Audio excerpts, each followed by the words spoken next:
KFOR.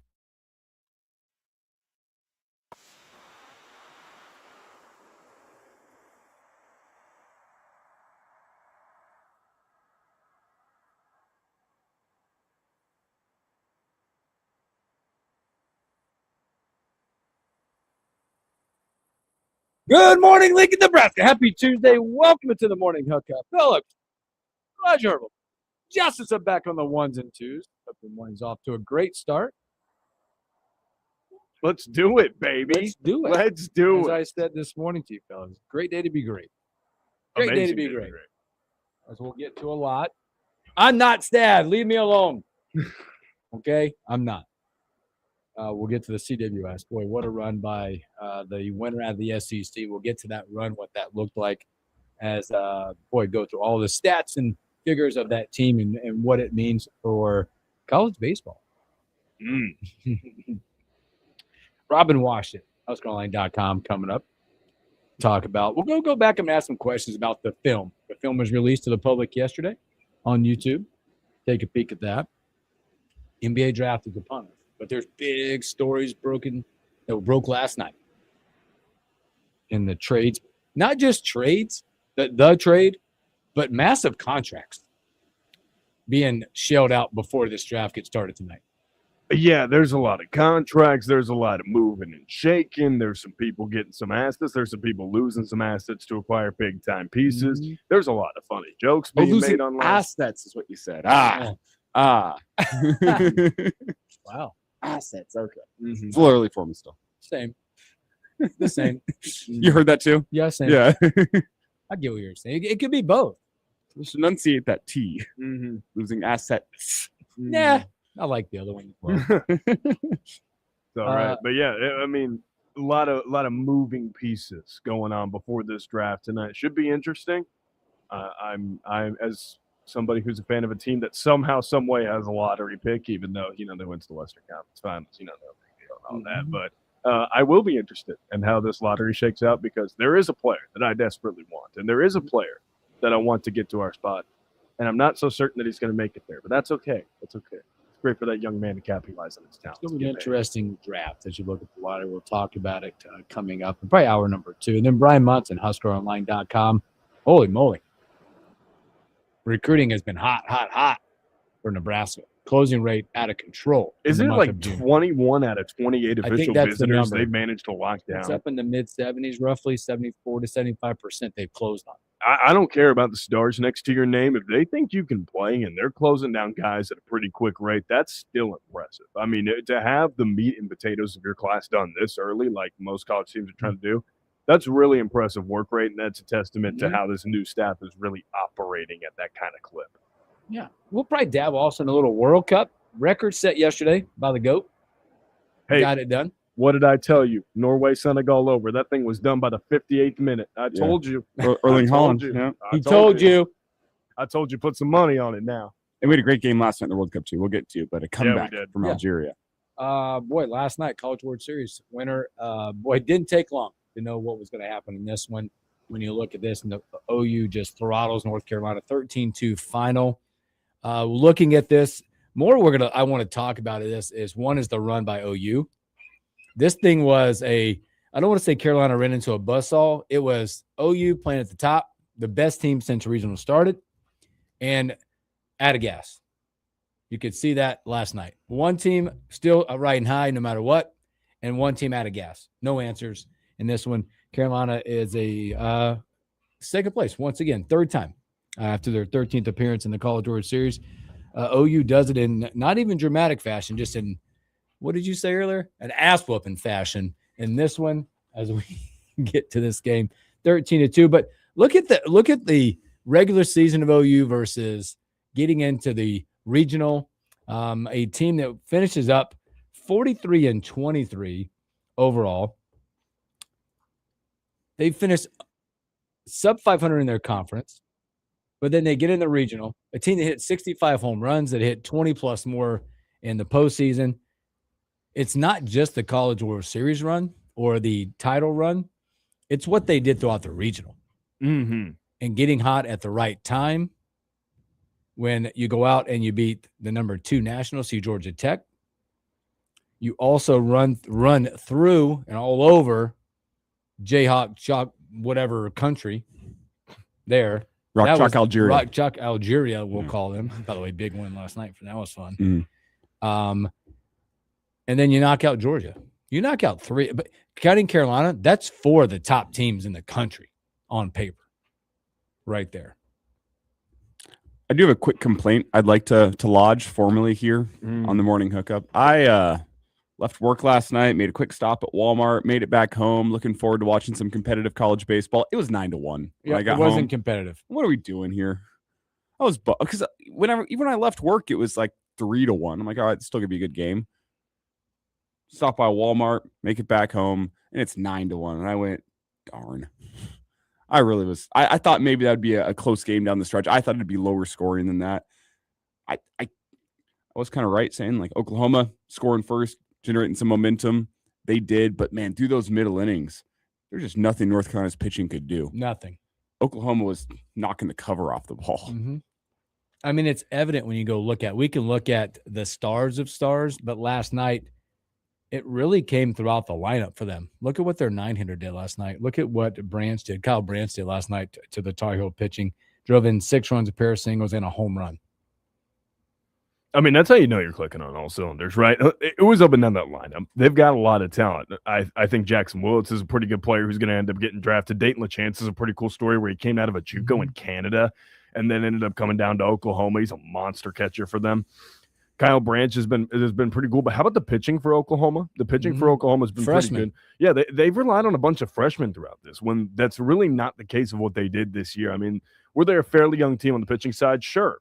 But when it came down to it, I mean, a lot of those guys looked aged well beyond their years. And now there's a separate conversation to be had with what took place last night with what the MLB has kind of proposed from their new collective bargaining agreement negotiations, where they basically want to make the draft eligible for only college players. So that would put a lot of onus on development on college programs, which there are a lot of great developmental programs. The question becomes, do they have the best interest of the athlete in mind instead of the best interest of the program in mind? And that's a whole different moral conversation. But in terms of the young arms showing out, Oklahoma had a really great run, buoyed by some great pitching from their young guys. They had a guy who took the bump in the first game of the CWS that had pitched 4 games all year. And they give it to him game 1 in the CWS. That's how you know you're rolling with something right there, is when you can hand the ball to a freshman and go, hey, get us through 6 innings, find a way through, save our bullpen. And Oklahoma felt like had a fresher bullpen. Their bats felt fresh. They felt good. It was like they were seeing a beach ball 1 through 9. That was the way they were looking at it. Schmitty jumps in the studio. I'm not sure if you can hear that. He's playing Boomer Sooner off It of has his been phone. amazing, the number of people that I didn't realize were Oklahoma fans that live in Nebraska via my text messages last night. Thank you, Schmitty. Thank you, Schmidt. I almost said something else. Thank you. You know what? No, it's fine. I'm good. Son of a gun. It's fine. I'm good.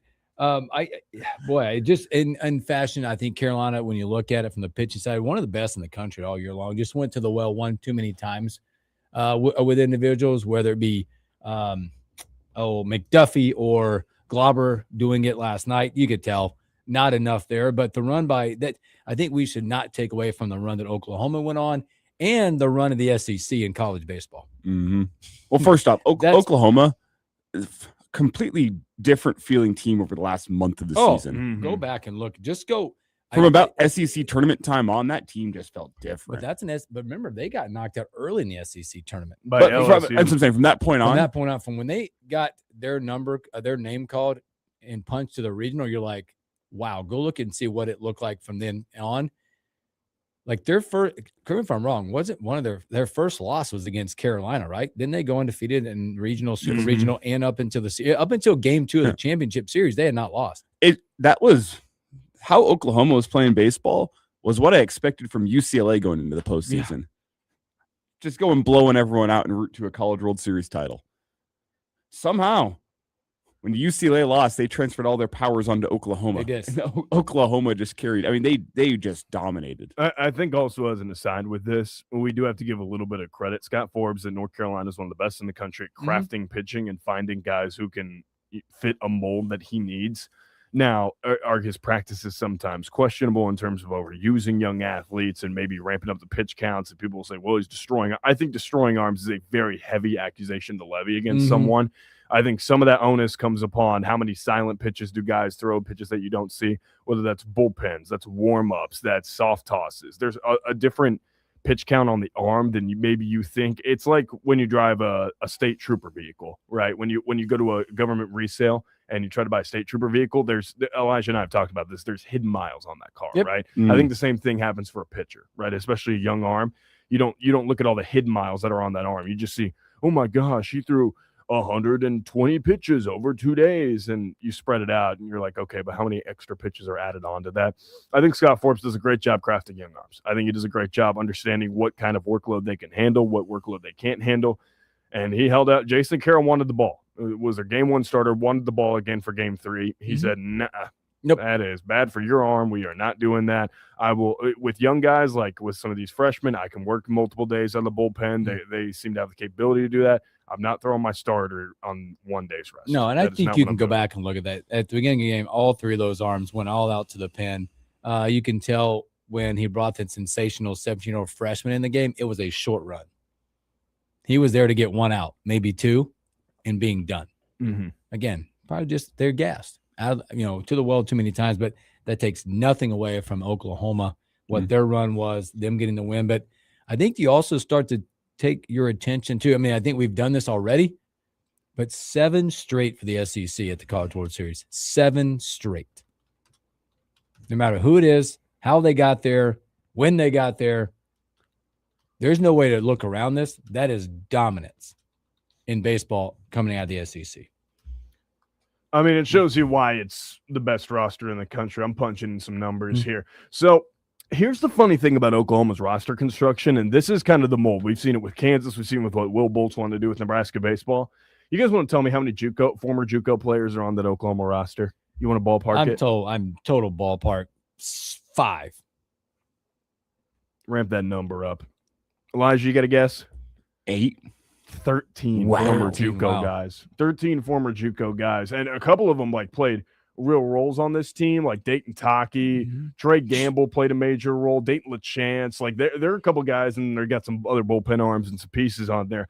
But they had 13 former JUCO guys. So that should show you. And Skip Johnson's brother, Jay Johnson, does a completely different at LSU. They've got a completely different program. They can get elite talent. They can go to the direct transfer portal. Oklahoma built this thing through the JUCO route, which shows you there is real value in the JUCO ranks in college baseball, and there's still a pathway for identifying talent and alternative measures. And that's JUCO dudes are built different. Yeah, they're built different, and they got a chip on their shoulder. And they may not cost the same, but that you see the trend now throughout college baseball. The JUCO ranks are hotter than ever. Well, and I'm not sure if anyone knows anyone who's made it through the JUCO grind. Grind is the word for it. It's up at 5 a.m, going and lifting weights, heading off to class, going to your batting practice, going to practice. Oh, and yeah, you're not getting meals. You're eating ramen and rice. Believe me. Cheapest meals you can find, and you got to do it all yourself. Believe that. That's true. It is legitimately a grind trying to make ends meet, both financially, but also being awake 20, 21 hours a day, getting your 3 hours of sleep, getting up and doing it all again the next day, especially during season. Oh, and you're not getting flights anywhere. No, you're driving the Econoline white vans to games. It's so much different from a lot of these elite high school recruits that end up coming through, or even guys that came through the portal, right? When you get to jump D1 out of high school, it means that you've worked hard. You have been incredibly privileged to be in the position that you're in. A lot of guys, though, if they don't like the offers they got, they'll go bet on themselves at a JUCO. And you'll see it now more than ever. There are people with great financial backings behind them. The parents have a understanding of what kind of investment they're making in their kid, because they know, hey, you're going to jump in here. This is a 1 to 2 year investment. Then you're jumping up once we feel like you're ready. Well, it's a 1 to 2 year investment, and it weeds out the guys who don't really, really, really love baseball. What I think you're not going to get a high level JUCO kid to your college program if that's the route you're going to go to build your roster. You're not going to get a high level JUCO kid that's just all right with baseball. They just do it because they're good at it. If you're good at baseball but you don't love the game, that ain't for you. You're not going to make it in JUCO baseball. Well, I think we have to be real again, and we're going to get to wrap this up with OU winning the title. But we have to be real. The JUCOs are winning right now with the landscape of college baseball, especially freshmen. If you're not the top freshman in that class or somewhere in that whatever number you want to get to, that's the route via the portal. Because teams like Nebraska, we'll say Nebraska or OU, they're going to get the 2-year JUCO kid and bringing them in, and they're taking up those roster spots for freshmen. So freshmen, the big route is where? Go back to the JUCO, feed it. Well, and think about these. Right. And I think, you start to wonder also, are the relationships being built? Absolutely. Nebraska, Iowa Western, Nebraska, Hutch, Nebraska, whatever, saying, hey, we want this kid, but here's the deal. You take him for a year, you take him for 2, we'll come back and get him. Well, and think about how much potential more talent could be coming to JUCO with the changing rules that might be coming to the MLB draft. Yep. The fact that guys are going to have to go play college baseball for at least a year. Mm-hmm. The fact that you're shortening the draft length, which means more guys are going to be staying in college longer if you're not going to be drafted. There's going to be more talent going to the JUCO ranks. JUCO is going to get better, and it's going to be even more of a proving ground and a breeding ground for the best in college baseball. Yep, agreed. OU gets it done, 13-2. Last point I want to make on this, because I did, when I got home, turned on the game, went 9-1, gross. I'm going to find something else to watch. I did catch the highlight of the dog pile because everyone wants to watch the dog pile of the Men's College World Series. Well, That final AB, that was a middle fastball. Yeah, like I didn't want anything to do the bat was on the shoulder. That was, I get it. It's 13-2 at that point. I get it. Can we just get it over? But that was the dog pile was still great, but that strikeout was a little bit of a letdown at the end. Where just fastball right down the middle. Bat never leaves the kid's shoulders. He didn't even look interested in swinging, and he just goes and slowly walks to his dugout. Umpire with the most casual punch out behind home plate. Yeah, the umpire did him right. Yeah, the umpire did it right because it's a fastball down the middle in a 13-2 game. He just goes, all right, man, let's end this thing. God bless. Hey, I'll tell you what, that kid's, you know what, good on him, because if I was in his position, I'm not looking at a middle fastball. I'm trying to make that sucker 13-3. I'm gonna get my myself. I am spinning myself. You guys will look bad, but I'll look good. Great stuff. Congrats. OU gets it done. 7 straight for the SEC. Let's take a break. When we come back, we'll flip it up, take it to the court, and we'll talk with Robin Wash at HuskerOnline.com.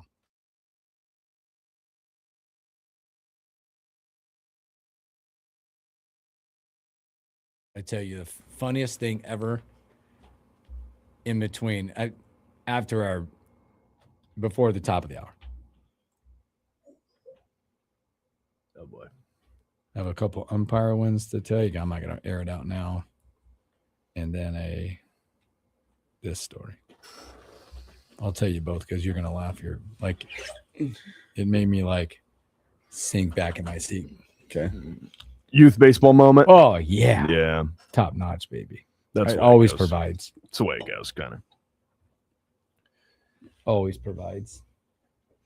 No, as guys with Nebraska's class started diving into JUCO baseball more, it's kind of awesome the level of talent that's being pumped out and how many guys are finding really good spots. It's pretty cool. Heck yeah. I feel like the one thing that this CWS was really missing was some star power. We need more individual star power. I felt like. Do you think you needed more star hitting power, offensive power? I feel like we needed more star power. Well, I think you missed out. We did not. Okay, take that back. I don't think we missed out. OU was dynamic. Yeah. I think what the people might have. People were missing some brands, sure. You were missing a Georgia and Jackson type of, this dude's going to sweep all the award guy. Mm-hmm. Right? Or Ole Miss has a sensational pitching staff, and we didn't even get to see it that much. Yes. I don't know. It was interesting. But I think what they it's so hard to say because what it lacked was star power, but the lack of the top teams. Right. You say boy, what a bow out. Georgia Tech. OU knocks them out. They're number 2, right? Mm-hmm. Georgia got in at 3 because you only had what were there 4 national seeds left of the 8? I think Carolina, Georgia, Texas, West Virginia. I don't know that West Virginia was in. Were they Didn't they host? They were the host, yeah, but they weren't a national seed. But like in the top 15? They're top Yeah, 16. they're top 16. Yeah, so like that's what I meant. Like you only had 4 teams with a number by it going in, if I'm not mistaken. Because no Troy, no Ole Miss. And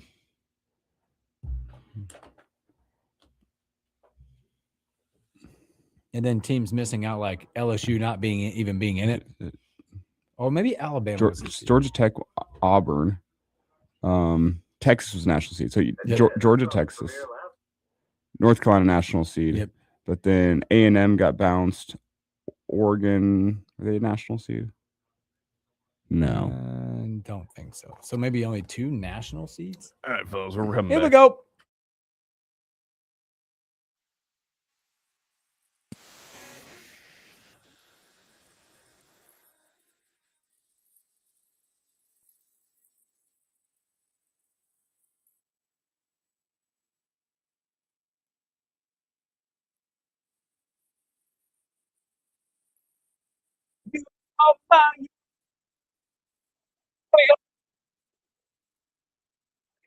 Robin watching.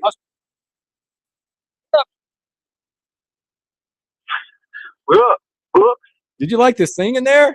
You got a piece of that, didn't you? Yeah. The best part of it is I can't hear the music on my end, so it was just like you guys going. It's really good. Is that what it sounded like? no, it sounded better than that. Yeah. I sound like I got the golden buzzer in America's Got Talent or something. Well, could you tell? Did we sound like T-Pain himself? Yeah, you did. Yeah, okay. I actually thought it was T-Pain in the studio, and I thought we were going to get a special guest. Add a little auto tune, and we'd be on top of the Billboard Hot 100. Honestly. Mm-hmm. Yeah, no doubt. Simon Cowell all over it, baby. We got Robin Watch with HuskerOnline.com.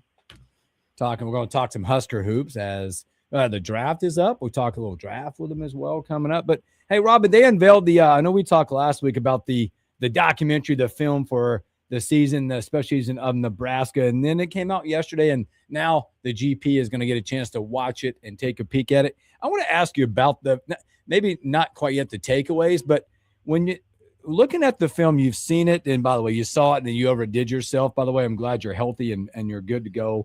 But yeah, but the man, the myth, the legend, that just what he does and how he does things is incredible. But when you look at the film as a whole, how can Nebraska, or has Nebraska leveraged that film for future recruitment, for future branding? How does that all going to pan out for Nebraska when you look at a film like that in a very special season in Nebraska? I think if anything, it shows what made Nebraska such a special team last year, and a lot of it has to do with the connectivity on and off the court. That's one of the things they mentioned right out of the get-go, like when summer workouts. Like, yeah, they look good in workouts, they're making a bunch of shots, but kind of the real separator compared to some previous teams was like, I know Fred always says the guys genuinely like each other, but that seemed to be pretty apparent right from the jump, where there was a kind of chemistry that really kind of hit the ground running to start last summer, and it only continued to build through the off season, and as kind of various forms of adversity hit over the course of the season, I think that's kind of what the team fell back on time and time again. You go and face some tough times where you're winning, but like against like Winthrop or something, you're not playing that well. You just lose Connor Season. Like you won, but it kind of felt almost like a loss. And then obviously the first loss to Michigan, the losing stretch against Purdue and Illinois. Like there was some parts of the season where I think you really saw Nebraska's kind of team bond and leadership really shine through. And so if anything, that documentary kind of showcases that and gets a kind of first person reflection on, how important that part of it was beyond just, X's and O's and putting the ball in the hoop. That, when the coaches talk about, being a unified team and leaning on each other and, supporting each other. That's what it's all about. And that's probably a perfect example that is now on display with a press of a play button that anybody can see just how critical that component is to a team's success over the course of the season. Were there any, for the folks that haven't watched, are there any moments that stand out to you? And not kind of a different note here, just moments that stand out to you of those behind the scenes moments that you didn't quite expect or really give you an additional sense of what this season was? Some moments that folks can look forward to if they haven't flipped on this documentary yet? Yeah, I mean, I go back to just kind of getting the curtain pulled on what the reality of the locker room is like, where, you get your presentation of these guys in press conferences and public appearances, but when they're in the thick of it and the intensity is high and, there's a message that needs to get sent, you see a different side of these guys, particularly Fred. I will say the YouTube version is much more PG-13 than the uncensored version that we saw at the Rococo last week. They cut out the F-bombs. They left some of the other swear words in there, but you still get an idea of the level of competitor that Fred is, where, he's got this presentation that everybody else sees, but when you're between the walls of that locker room, you see what made him as successful as he was as a player and as a coach, that, there's a definite dog to him. And, I thought that was pretty cool and revealing just to see that side of Fred, which under normal circumstances, most people never get to see. Robin, when you looked at the documentary, did it paint the picture of maybe in moments what kind of human Kendall Blue is? Just a guy who was set to come in with a massive role, who was supposedly supposed to have a big NIL number next to his name, and he ends up taking a bench role, and he's a positive guy, and you could see it through moments that, he was always one of the first people up celebrating and always a team player. Does the documentary do justice to what kind of a connective person and personality Kendall Blue was for this team?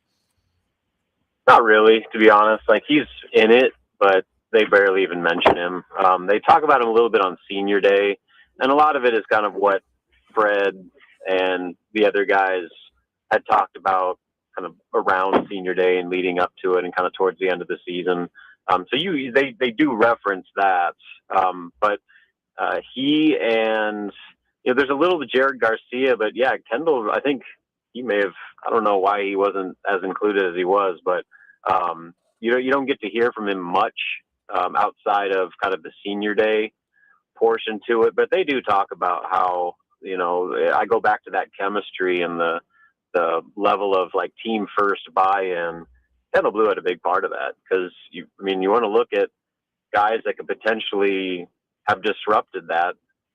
I mean, in theory, a guy like that probably would have been like towards the top of the list, given kind of what his expected role was, and then what it ended up being. A lot of other players aren't going to handle it nearly as well as Kendall Blue did, and aren't going to still be assets to the team, albeit mostly off the court, when your role and expectations are kind of fall short of what you had hoped. So it doesn't touch on it a lot, but it does come up that guys like Kendall were kind of part of that big team first mentality that made Nebraska what it was last year. Again, we're speaking to Robin Wass with HuskerOnline.com. Well, Robin, take a peek at this team coming up as they're doing their summer stuff right now. I know everybody in town, but maybe not all quite doing everything yet, with Price working his way back. But when you look at the current makeup, I know Fred has mentioned this team maybe being deeper. Last year we looked, they were 7, maybe 8. When you look at the roster and its depth, how far down the bench can you see these guys going this year from the depth perspective? It's hard to say. I think Fred thinks they can be a deeper team, and hopefully they are. Like, playing 6 or 7 guys every night, that's a tough task, and they got away with it last year, but it wasn't easy. And it shows, because last year we had that same conversation. It was like, wow, I can think of like 7 different starting lineups. I can think of a rotation that can go 10, 11 deep. But then you saw things happen. Kendall Blue wasn't what they thought. Connor Season gets hurt. Ugnius never plays. And you just kind of go down the list of guys that you thought were going to be fixtures in that rotation that, never really made the cut, so to speak. So right now you can talk about all the depth they have and, how are they going to figure all this out? It'll figure itself out one way or the other. The totality of the season, they're going to need to have options. And I'd say that's probably the biggest luxury they have right now is that on paper, they appear to have a lot of different combinations, a lot of different ways they can play, and kind of at least two apiece at every single position. So that is certainly a benefit for them. But when it comes down to it and the rubber meets the road, when things get real coming up this season, Fred has never gone more than like 7 or 8 guys. So like you can look at it right now and say, yeah, you can be 10, 11, 12 deep. The reality is they're not going to play 10, 11, 12 guys. I think you're probably looking at most an 8 or 9 man rotation with that 9th guy kind of being a emergency fill-in. But who those 8, 9 guys are, I think you have a pretty good idea of who your top 6 or 7 are. But I think those last couple spots are, 1, going to be determined over the course of summer workouts and fall practices. And then 2, by just what happens. Injuries are going to happen. Guys are going to be out with illness.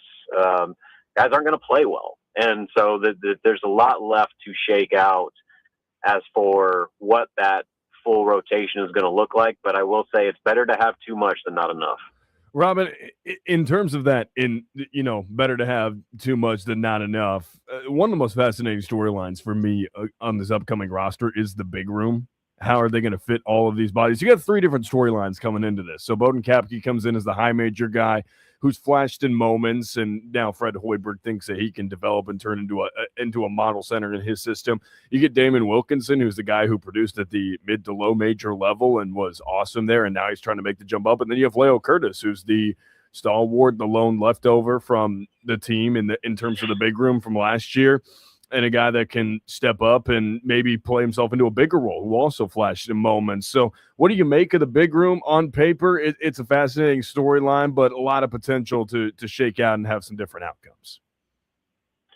Yeah, I'd say they got options. In previous years, you're talking about 1 or 2 bigs. Now, you can make a case for 4 or 5 guys playing the center spot, depending on the opponent and kind of lineups they want to trot out. I probably put Bowden as my front runner to be the starter at the 5, but Leo Curtis is going to have something to say about that. They are very high on Leo, and this is a critical off season for him to kind of develop his physicality to where it needs to be. The skill is there. I mean, he's got all the offensive touch and just feel and basketball IQ to be a player, but the big thing for him all last year and what kind of kept him off the floor is he just didn't have the toughness and the strength, especially with his upper body, to be a every night guy in the Big Ten. So, we've talked about it before, but he's staying around Lincoln this off season. He's not going to go play with his national team, which I think is going to be huge because, who did that a year ago was Berke, and Berke parlayed that into the best year of his college career. So if Leo can make a similar jump and, make the gains physically with new strength coach, by the way, that's kind of an under-discussed element of this offseason. They've got some massive shoes to replace with Kurt Joseph, and Mike Chapman is kind of just getting started with those guys. So I'm going to be very curious to see what this group looks like coming out of the summer, just from a physical standpoint, and what this new approach to their strength and conditioning program does in terms of just building these guys' bodies. So Leo is at the forefront of that discussion. And if he can make the jump that Nebraska hopes and thinks that he can, then yeah, I mean, you're talking about a guy that could potentially be a starter, because guess what? You can't teach 7-2 and a 7-2 with that level of offensive skill. So if the physical part can get up to speed, that's going to change the dynamic a little bit. And then obviously Damon Wilkinson, I think, helps take some of the pressure off Leo, where you're not putting all your chips in Leo making that jump. You hope it happens, and you're going to do everything you can to make it happen. But if for some reason he's still not ready to be that guy. Now Leo can play some, but Damon can play some too, and Bowden can play some too. So you have 3 guys that I think you're comfortable with playing legitimate minutes at the 5 spot. And, there's going to be teams that are going to be a lot bigger than you. Why can't you play Bowden at the 4? You could do Leo at the 5, Bowden at the 4. And all of a sudden you got like 2 borderline 7-footers, in your front court, kind of like they had a year ago with Berkay and Rink. So, there's a lot of different ways they can go with that 5 spot.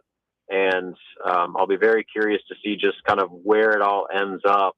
Just 1, with the development of guys like Leo, and then 2, how those guys progress under the new strength coach, Michael Chapman. Robin, you talked about Leo, and I want to go back to Leo for just a second because you talked about the level of offensive skill he has at 7'2". He showed himself, at least through his high school days, to be a capable three-point shooter. I think he shot north of 30% during his high school days once he made the move from Iceland and played that year of prep ball. Do you see that as a part of his game at the college level? I don't think he's made a three-pointer during his time at Nebraska. Is that something that this staff thinks that he has moving forward? Is he going to be a true postman? Yeah, I mean, you don't play the 5 as just a big kind of flagpole in the middle of the lane like in Fred's offense. So, I mean, if he's going to play, he's got to have that element. Bowden Cappy has that element to a degree. Wilkinson is probably the poorest shooter of that group, which that's probably the thing that might limit his minutes more than anything. But Leo certainly has that aspect. You saw that in his international play with the Icelandic national team. He's got that part, and all you got to do is just be good enough, like to where teams have to account for you. Like he doesn't need to go out there and be Rink. There's not a Rink mast on this roster. There's very few Rink masts in college basketball. So like you're not going to have a center that's going to hit 7 threes in a game and go for 35. Like they just don't have that player. But what they do have are guys that if you don't defend them on the 3-point line, they're going to hit a 3 or at least be capable to knock down that shot. So that's kind of what it all comes down to, because when you have that threat, then all the spacing comes into play.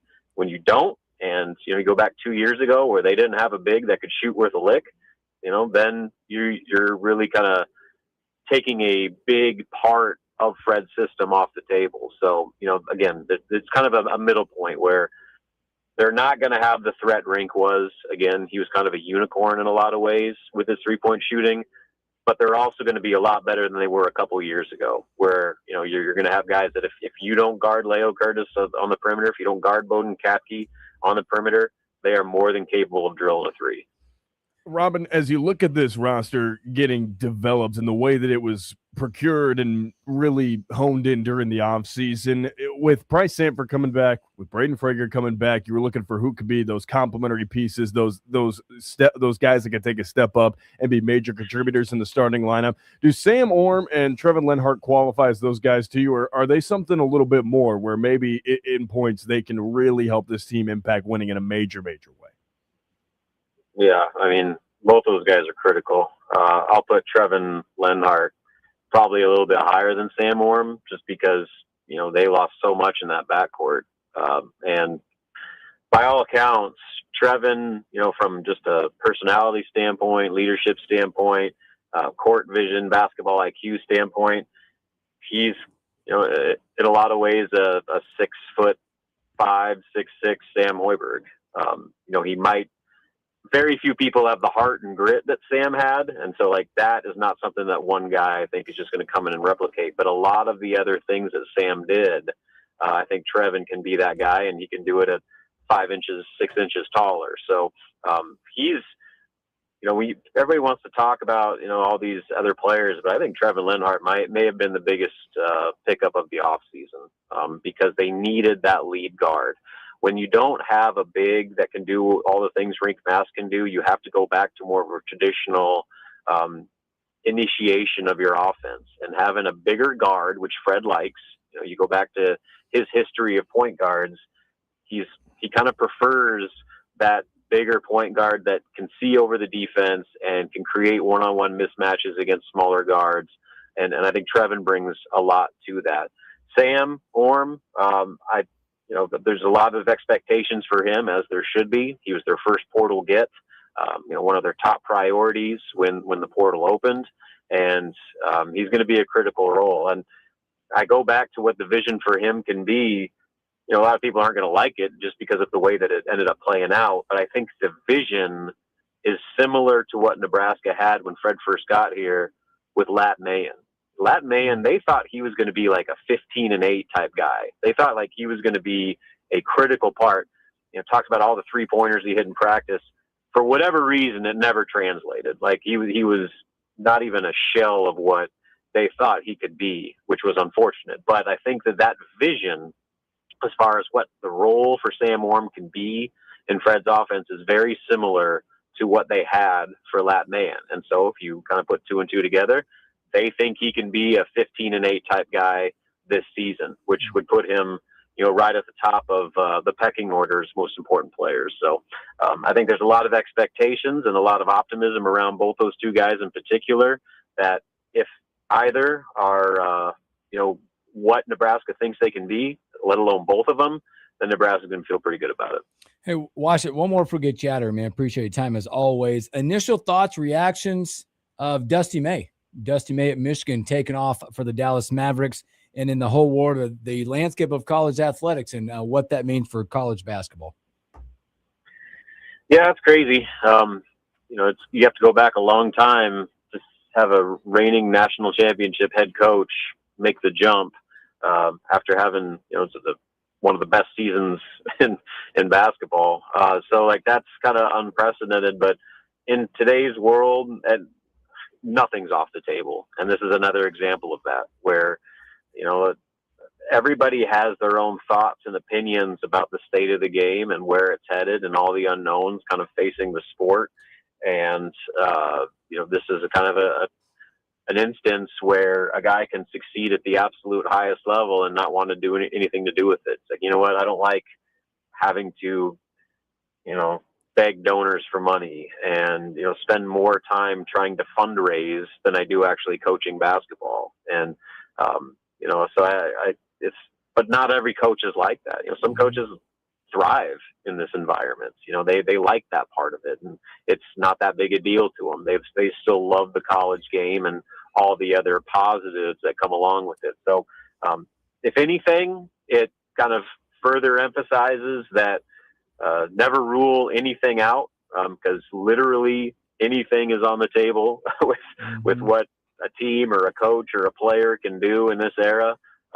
But it's still wild to me. That the fact that it happened this late in the process too, I don't feel bad for Michigan. I don't think anybody should ever feel bad for Michigan, but for the time and the place, that's about as unideal of a move that could happen to a program. And I guess the good news is they got a former head coach on staff that can at least just take the reins in Mike Boynton. But I'll be very curious to see the direction they go in that full-time role after this season, because Michigan's going to swing for the fences and they're going to draw some pretty big names. Yep. Good stuff, Wash. Hey, man, appreciate your time as always, my friend. Take care of yourself. We'll talk to you soon. Sounds good, fellas. See you later. Robin Watch at HuskerLine.com. Great stuff in him hanging out with us on a Tuesday on the morning hookup. Let's take our final break and come back with a little World Cup.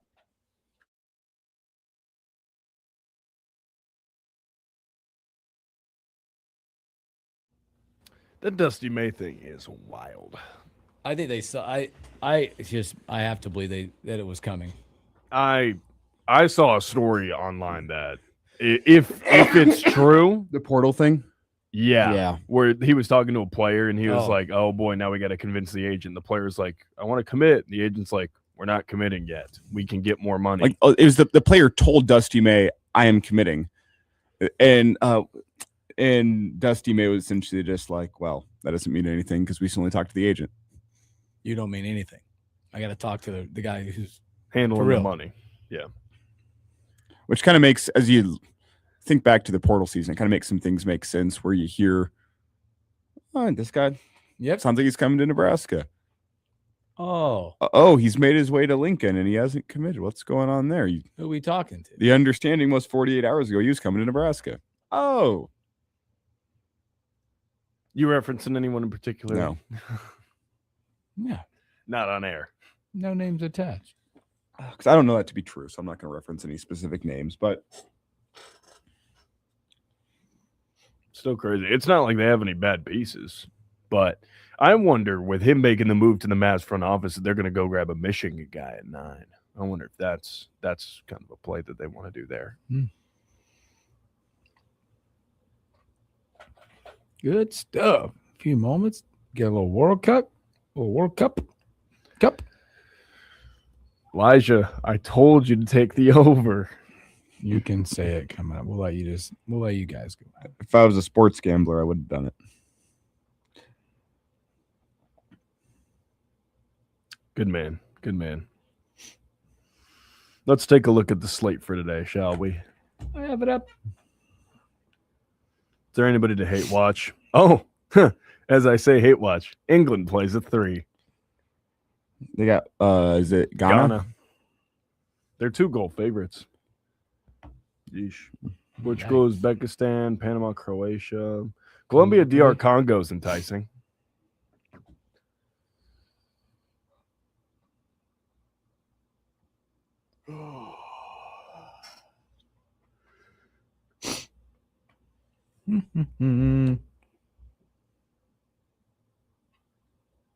No, but yeah, that Dusty May thing came out of nowhere. That was actually quite shocking. Like, whoa.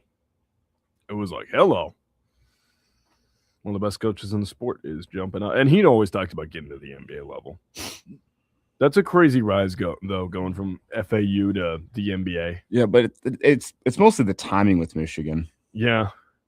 Because we're like right in the middle of summer workouts. Yeah. Like, we're just getting started like in the middle of that summer period. Dusty May's like, turns out I hate this team. I don't know. This isn't for me. Yeah. Maybe he didn't hate the team, but maybe that it was just an opportunity that he couldn't resist. You know? Maybe he wasn't the highest on the pecking order, but the Mavs came calling and he said, Well, I this think is my entry-level job to the NBA. I think he was in the top couple. I wouldn't be surprised. Did they shot? I would assume, just reading whatever I think they shot for Shire first. Who do you think with Cooper Flag being there? Who do you make say no if you're Michigan? Dan Hurley? He's got to be at the top. I'm making him say no. I'm making his agent tell me. He's got to be the one, like at the very top. Florida. Doug Golden. See one of those? You know who's an interesting name for that job? Josh Schertz at St. Louis. Friend of Dusty May. Familiar with Dusty May. At a program like St. Louis, could use a jump. Yep. Shown the capability to play good basketball and recruit and get in the portal at a high level. Josh Schertz is interesting. He's an interesting name. Don't hate it. What about Hubert Davis? Yeah. I'll raise you one. Wow. Jawan Howard. This is like throwing it at me today. Hubert Davis. Why does it go to Brad Doherty? Matt Doherty. How about Matt Doherty? Jordan want to coach? Great player. Bad owner. Bad owner. Hey, good NASCAR team owner. Great NASCAR team owner. Yeah, great NASCAR team owner. I'll give him that. You know why? Because I don't think he gets in there and screws things up. No, I think he knows his role in that thing. It's I'm the money man. I'm the money man. I'm going to let the experts do their job. My money, my team, my logo. Yeah. I'm going to show up. I'm going to drink a couple whiskeys, smoke a couple cigars, watch the race, and go home. Put headsets on, and his little things always flipped up. Yeah, you ain't talking You ain't talking about it. All Don't cut Jordan's mic off. Here we go.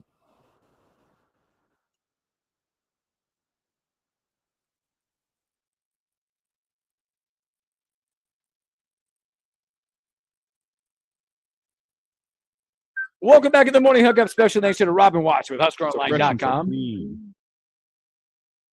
Fresh and clean, boy. The World Cup. The GOAT. So fresh and so clean. The GOAT. 2 more yesterday. World Cup goal record now. 5 in 2 matches. Are you familiar with the Golden Boot, Hooksy?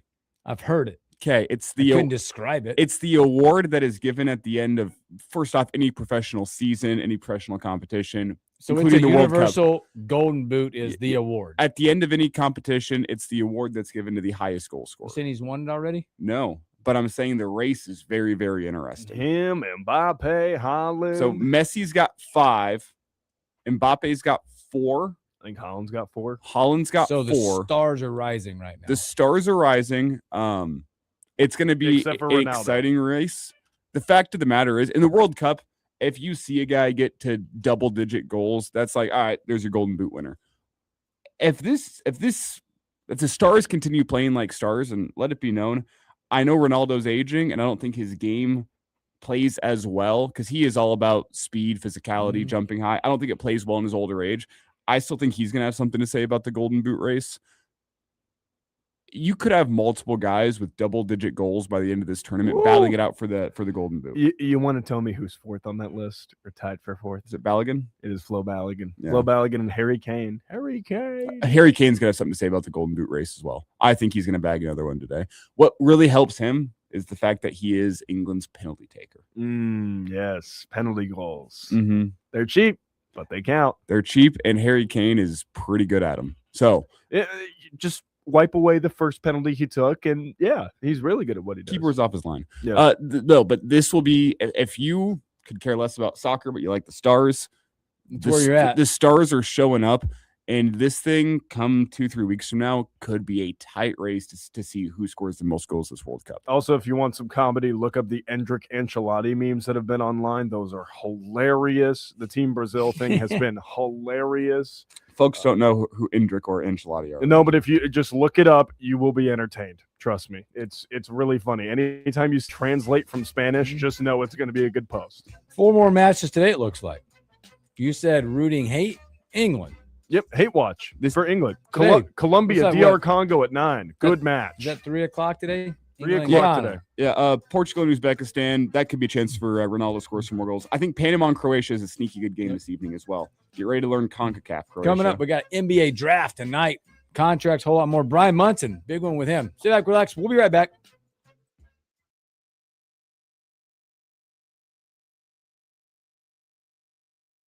Land, the kind where the sun's always shining and life's what-ifs just don't exist. Here in Nebraska, we live in reality. We have unpredictable weather and risky moments that mean you need insurance protection you can trust. At Battle Creek Insurance Company, we protect you with flexible policies for home, auto, farm, and multi-peril crop insurance. Hometown service for all of life's what-ifs. Contact your local independent agent and ask about Battle Creek Insurance. Better together.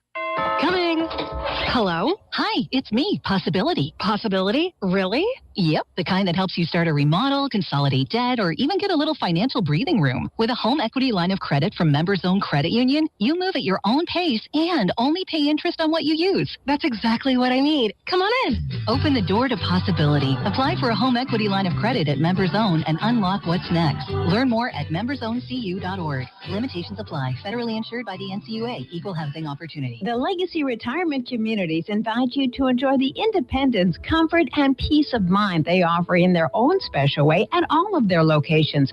Connect with others, enjoy fabulous food, educational programs, fitness centers, and more.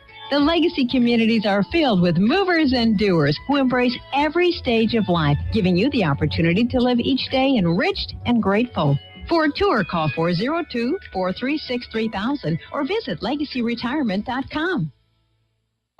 I'm in the car next to you on the highway. I sit in front of you on the bus. I'm 1 out of every 6 Americans, and I'm struggling with hunger. This isn't an uncontrollable epidemic. There's enough food in this country to feed every hungry person. Please, visit feedingamerica.org today and find your local food bank. Every dollar you donate helps provide 7 meals for those around you, quietly struggling with hunger.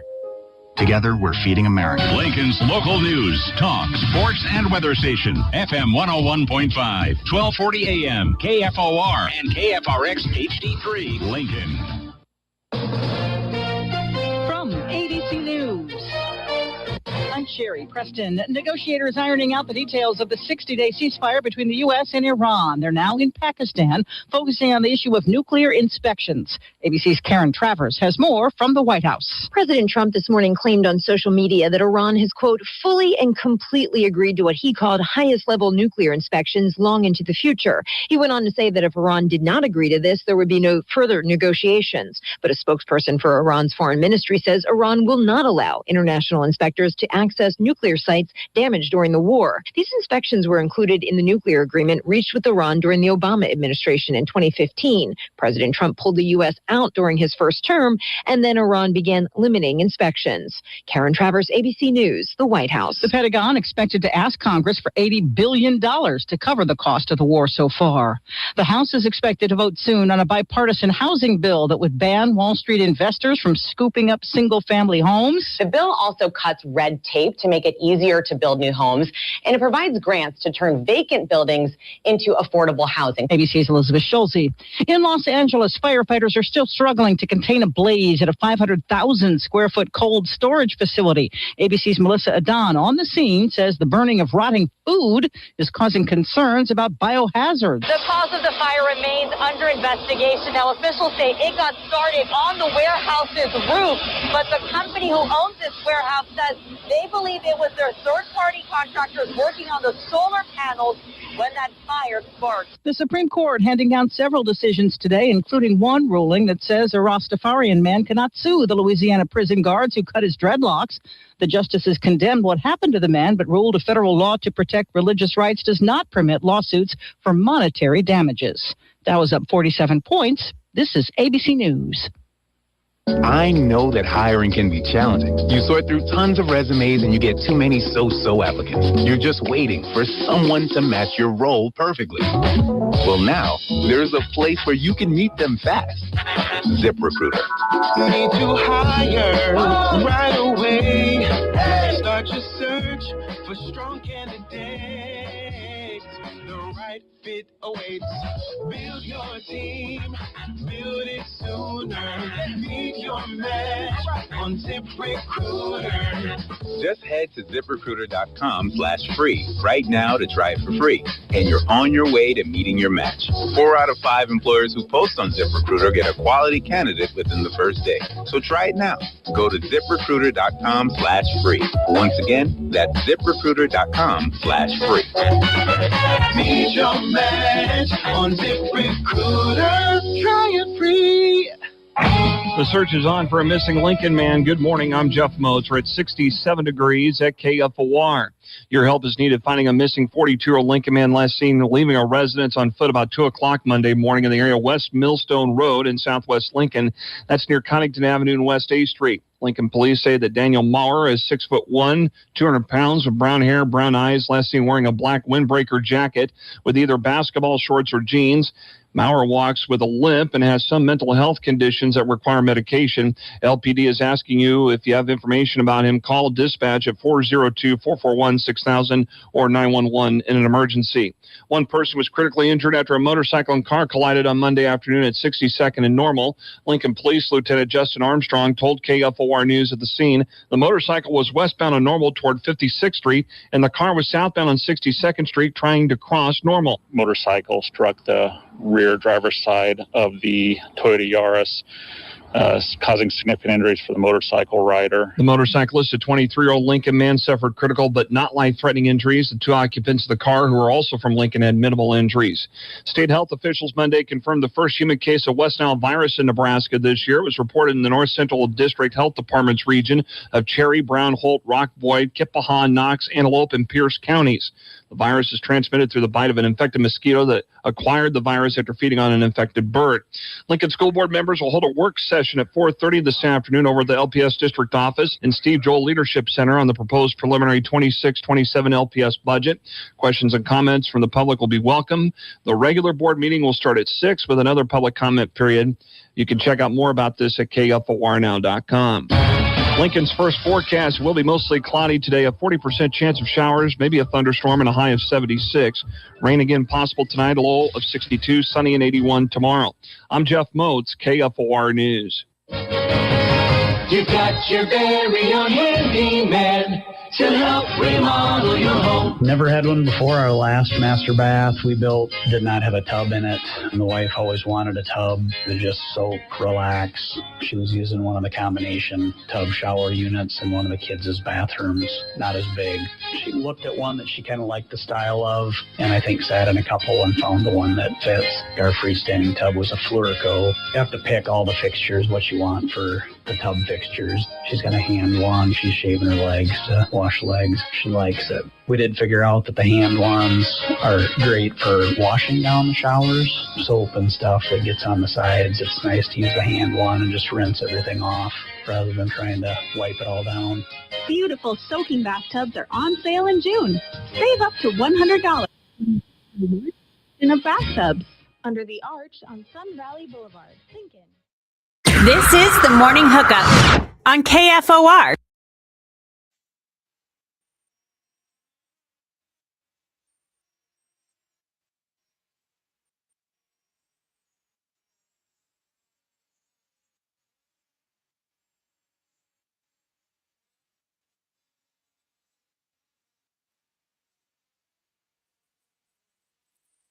Welcome back to the Morning Hookup, hour number 2. Happy Tuesday. It's a Mike. Good morning. Good morning, Arlo. Good morning, Ernesto. Good morning, Fletcher. Good morning, Shane. Thanks for hanging out with us this morning. I haven't got a chance to talk to you yet because we're going to hit the NBA real quick. But yeah, you a big fan of new uniforms? New uniforms. New unis. We talked about them yesterday. My take on the new uniforms. Yeah. I love paying homage to previous teams. I love that. I love elements of the 60s and 70s in there. As somebody who enjoys nostalgia and the feeling of nostalgia, I love looking at those. I love seeing the elements of those incorporated. I think what Adidas tried to do is pretty cool. I think the concept of it is a really cool idea. The execution may have came out a little wayward, and that's okay. That I wish the pants, if you're going to make them striped, make them full striped. That's kind of my one gripe.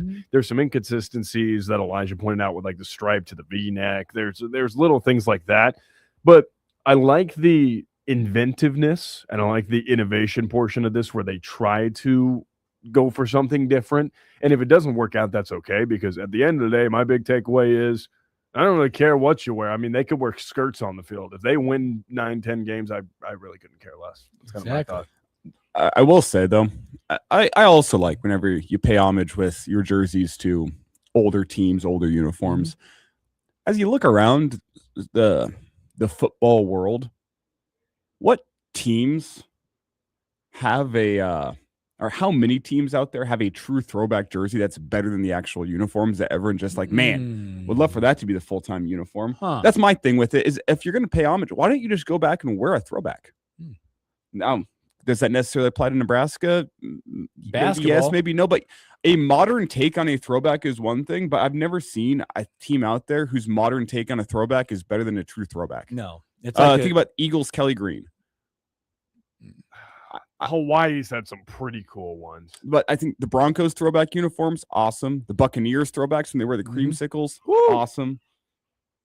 A lot of teams out there that have throwbacks that are better than the typical uniforms. They're just not many. To me, it's like a sequel of a movie that was really good. Yeah, whenever you try to take the elements from the old uniform and bring it into a new uniform and make it modern, it just kind of ends up looking like this weird amalgamation of modern and old and kind of hokey. Because Hawaii came out with their all-white retro unis. I don't know if you've seen those. You're gonna have to pull a picture of them up. But they came out with these all-white unis with like you remember the old Hawaii logo where it was the rainbow leading into the H. It was like the H leaving a rainbow trail. They've got that coming out for the Mountain West. So they've got like a little rainbow stripes on the side. Then they got the stripes going down the. I think it's a really clean combination. Oh, I know which one. Yeah.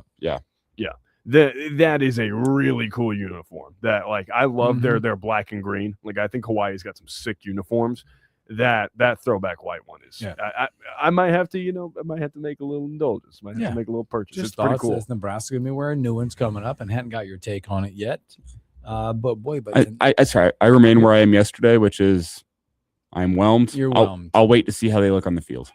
Yeah, I'm whelmed. I'm with you. Win games in them, I'm overwhelmed. I'd be like, yeah, that's why we did it. Although, like, if I had my way, Nebraska would have never left like Starter and Russell Athletic and gotten some still cool apparel. And you weren't even alive whenever they were Starter and Russell Athletic. Get that at the vintage store? Yeah. Yeah, No, when you get that stuff, it's awesome. Hand me down. The starter uniforms, though. What was it? There's a couple years there were Reebok as well. Yep. No, fire. Corey said the 95 uniforms were the best. Now, is it time to bring Coke back into Memorial Stadium? Oh boy, Coca-Cola. Jeez, Thank you for that clarification, Elijah. I would, as a Southern boy, I would enjoy some Coca-Cola products I'm in hand. Hot take. This is nothing against the PepsiCo distributors. PepsiCo is a wonderful product. I love Coca-Cola. I really do. The thing is, and I know a lot of folks miss Coca-Cola in the Memorial Stadium. Pepsi does have one ace up their sleeve, which I don't know how you replace, and that's Mountain Dew. It's a very distinct line for people. I am unashamed to say, hey, Coke, slightly better than Pepsi if I'm drinking a game, but I'm fine with Pepsi. The Coca-Cola Corporation has nothing that holds a candle to Mountain Dew. You know what remains unchanged by all this? The good doctor himself, Dr. Pepper. That's right. That's true. That's who remains unchanged in all this is an independent operator, and dadgummit, they got me by the hook. They figured that part out when you look at it. So, I love Dr. boys, Pepper. speaking of figuring out, big trade before we get to the actual draft. Big trade yesterday. The saga, I guess we'll call it, is over. Giannis, boy, headed to the Miami Heat along with Bobby Portis for a slew of players, with between Tyler Hero probably being that one number 13 overall pick, 31 first round pick, and so on and so on. Giannis to the Heat. I know Hero's the name that goes first in all the graphics. It's probably the most well-known name. Yep. I think Cleo Ware. Oh, Ware's a big one. I think that is the big addition for Milwaukee here. You know, I joke about him. I really do. I make some jokes about him because when he played against Nebraska when he was at the University of Indiana, he was a space cadet. He has developed into a nice little player. He's a pretty good shot blocker. I don't see all the offensive upside that people see, but it's a really nice get for them. And I think Milwaukee's going to keep the Miles Turner contract in all this. So you got Miles Turner, you got Khalil Ware. You've got some options now. You know, I kind of joke that like Khalil Ware was like the Bobby Portis asking price. Like, hey, if you're going to get Bobby Portis, you got to give us Khalil Ware, you know, like a little joke like that. But honestly, for Miami to get both Portis and Giannis is a pretty nice get. Did you have to give up the farm? Yeah, you gave up the farm. Yeah, and you you might did. have given up some pigs with it. But this is a nice get for Milwaukee to set them up for a long-term future, and they really cashed in on this because they could have taken the short-term gratification deal with Jaylen Brown, and they could have tried to make that whole thing work. They said, "No, we're gonna take all the assets we can get, and we might as well get every last drop we can." And this deal makes so much sense to me for Milwaukee, in that you have now reset. You have some all right pieces that will keep you from being the worst team in the league for a couple of years, but then with all the picks you have stacked, if you handle things, if your front office, the scouting department does things right, and you go get yourself 3 or 4 players over the next couple of years that are going to be starters for you, you've remade the team. To flip it around from a Miami point of view, what's the best way to put this? You've given up a lot for ticket sales. Yeah. Is Miami a championship contender? No. With Giannis? I looked at it this morning, by the way. I would say unequivocally no. This morning, as the trade was made, I saw them coming off the board. I think the fifth best odds at 1,800 plus 1,800 off the board to win it. Also, with the MVP race, it also put Giannis still in 5th.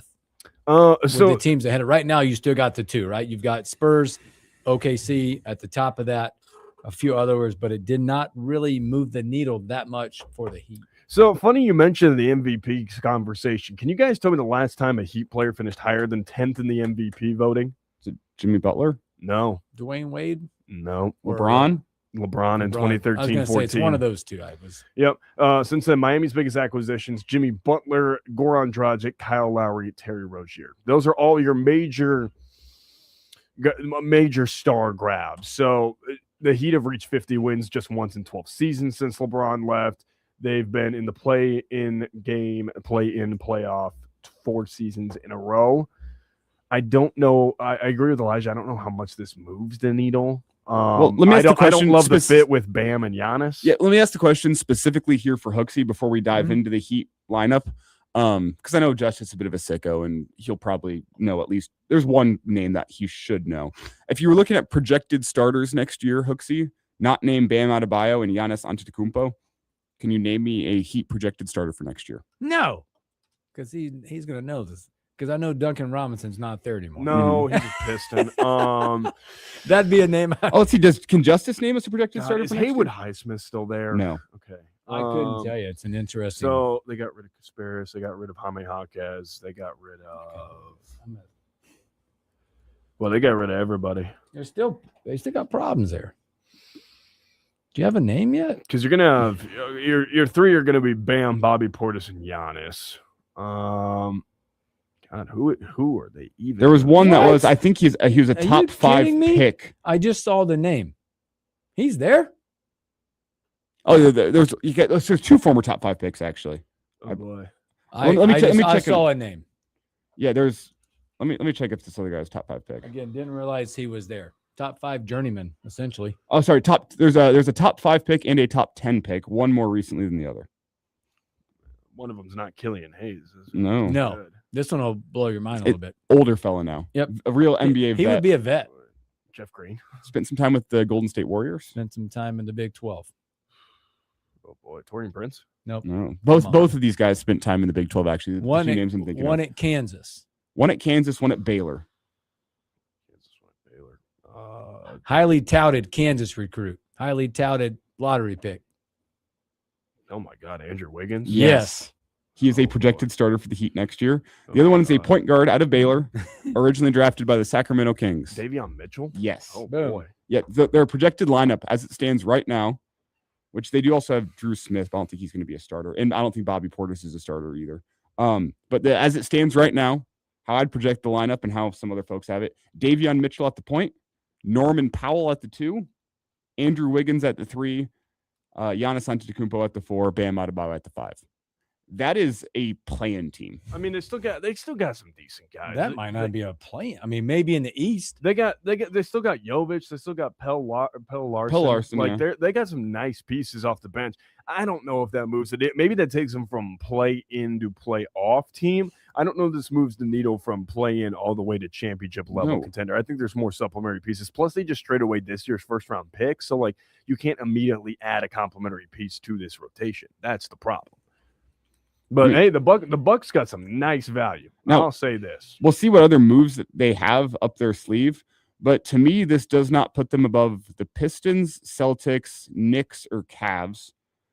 It probably puts them up there competing with the Raptors and Hawks. I don't even think this puts them above the 76ers. 76ers were a little down this year. I think they were better than their record would indicate. But this puts them kind of in the Raptors and Hawks category to me, which is interesting. Sneaking your way into the playoffs and kind of trying to avoid the plan. Interesting stuff. The era is over for Giannis in Milwaukee. But I think the future is bright for Milwaukee without Giannis. Yep. They have set the table for themselves nicely. Yep, I agree with that. Boy, speaking of the future, tonight, Tuesday night, NBA draft round 1 tonight, which, boy, this draft, and if we look back, this has the potential from a draft of a first round or maybe the first 15 picks, let's say. It's a very, very deep draft. It has a chance to be one of the best we've seen when you look at the young talent at the top of this. Thoughts on what you're seeing? Obviously, there's the debate's always going to be who's number 1. Right now, it feels like AJ DeBonce is going to take that spot at 1, Peterson at 2. I think the top 5 feel pretty set and similar to what everybody's seeing. DeBanza, Peterson, Boozer at the 3, Wilson at the 4, and Wago at the 5. Well, a question I asked yesterday, which I'll ask again, is do we think the Bucks try to make another move to move up tonight? They got capital. With all the capital that they have, do they try to make a move up? Well, right now they're at 10. Yeah, they're at 10. They're at 10 now. I don't think that they get bad value at 10 for what it's worth. If they're moving up, they'd be moving up probably top 5 if they can. Yeah. And the question we asked yesterday, would be anyone in the top 5 be willing to move down? It'd probably take a haul. I said I thought no in the top 5 based on the talent you're going to get right there. I think the Clippers could be talked into moving down, but that's just my thought. That top 4 feels pretty nailed on. Chicago's going to be a winner no matter what because they're going to get one of the top 4 talents in this draft. And I do think there is a legitimate top 4. Like Caleb Wilson's pretty awesome. I don't love the idea of the Wizards taking DeMonte at 1. I don't think he's a great fit for them. I think they'd be better off going with Aaron Peterson, but they will do what they feel is best for them. It's going to be interesting. This is not a super deep class because of all the NIL and all the withdrawals. Your second round's not going to be super great. Well, second round's bad, but the first round is deep through the mid-20s, and then it falls off the face of the earth. I think through 18, but I mean that's where I digress. Like some of those guys after that, like I'm not the highest on Acuff. I like Acuff. I really don't. There's some real red flags there with him. Talent-wise. You can look at the talent. There's a lot of pre-metrics that go with 6'3" and under guards that don't line up well for what Darius Acuff can do. There's a guy I actually like that. Like I'm hoping OKC gets one of the Michigan guys. I was going to ask you that. Who you're thinking at the 12? I want Yak so bad. He's projected there in a lot of mocks. Him or Merez would be. Awesome. He's projected in a lot of mocks to see Yaxo fall right to where you want him. Yeah, him or getting him or Merez would be a dream scenario. That would be awesome because I think Merez can shoot it long term, which really helps you as like a 4-5. Plus, he's thick enough. Like if you're thinking about potential Wemby stoppers coming into this draft, he's one of those guys with enough muscle mass and enough strength. Like he can move him off a spot, which is good. And I mean, he's a rebounding machine, like offensive rebounding machine. All of the priors are there. Like he's got I think a repeatable shooting touch that could translate into something. Whereas Johnson's really fascinating. But I think if you want the Swiss Army knife, I think Yaxel Lendeborg is my dream win now. Now, a question that I have is with Dusty May, likely going to the Mavs, would they consider a Michigan Wolverine at 9? It'd either be Morez Johnson or Yaxel Lindenberg, probably. I don't think Mara goes that high. They might. The mocks have a couple there. Just looking at the mock, they got a Burries landing there or a Mara. I've seen a couple different. Burries going to the Bucks is an interesting fit. If he goes to the Mavs, it's a pick above him. I've seen Nate Ament. Okay, mocked at 10. My thing with Nate Ament, all the intel on him, he's a fantastic kid. A fantastic human being. I don't know that he's the long-term star bet that people think he is. I think a lot of the creation, he put himself in a bad situation in Tennessee on purpose to see what kind of offensive creation he could get. It didn't end up working out that well for him.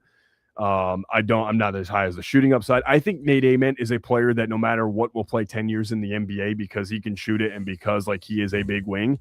I don't know that the star bet's long term because people will throw out some very lofty comparisons, and I don't know that it's that, but he will be a very solid NBA player. 10-year starter, 0-time All-Star type. Yep. He will be a good player, not a great player. Last question of the draft I'll ask you guys because there's always one of these. Who's the diamond in the rough? Who's the surprise? Who's the secret of the draft? When you look at that top and you're going to go, man, he got picked there. They missed out. They got him. They landed a guy. I really like Alan Graves from Santa Clara.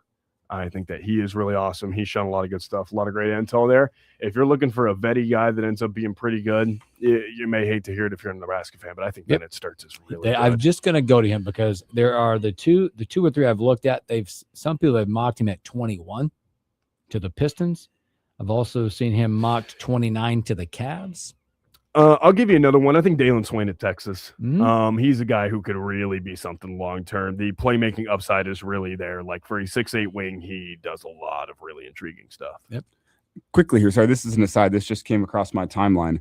Probably as we wrap it up here and get to Brian Munson. Did you guys see that there was actually live reaction? Jaime Jaquez was at a local gym last night doing some runs whenever the news broke that he was traded. Oh, God. Sorry, this is actually West Coast. He's out on the West Coast last night doing some hoop runs, and one of the guys he was playing with pulls up the phone and says, "You see this? You see this, bro?" And his reaction was, "Damn, bro." Damn, bro. That sounds like such a Jaime Jaquez response. That's awesome. All right, let's take a break, and we'll come back. And, boy, speaking of hot Nebraska football recruiting with Brian Munson when we return.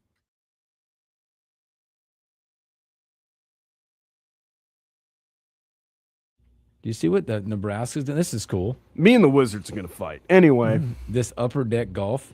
Oh, at Memorial. Upper Deck is transferring Memorial Stadium to a 9-hole golf course, raising money. Can't wait to shank one into the press box. Oh, my God. Wait, is this like on game day too? It's like Upper Deck Golf. It's like Top Golf. Through the summer. It's like Top Golf. 16th early sign up that's cool. October 16th and 17th. Dadgummit, is this fall? Yeah, it says bye week. Yeah, that must be October 16th, 17th. Oh, that's my birthday. You can sign early access to tea time, September 16th, 17th. Let's go. That looks good. Dadgummit, I wanted them to be playing. That way I could voice my displeasure with a golf ball. That's cool. I could directly affect Nebraska's ability to win by hitting a drive right at an Indiana quarterback. We won't get to it today, but the PGA world is changing. Moving and shaking. Oh man, they're throwing different like elements of this thing. There's like promotion, relegation. There's a lot of stuff going on in the PGA. You know who was standing side by side with the commissioner this morning? Tiger Woods. He's back. He's stateside. Back from rehab. He's stateside. Did he get driven there? Do we think he actually ever went to rehab? I don't know. We saw his plane. Rehab was him going playing 18. Come on. The only thing is they took away his driver because we know he can't do that. Wow. Wouldn't that be priceless if that was the case? Like if he literally comes back within a week and goes, Tiger Woods has signed up for the Open Championship. It's like, what's he been doing? He's been rehabbing on the course. Hey, you know what they said the best cure for a hangover is? Just keep drinking.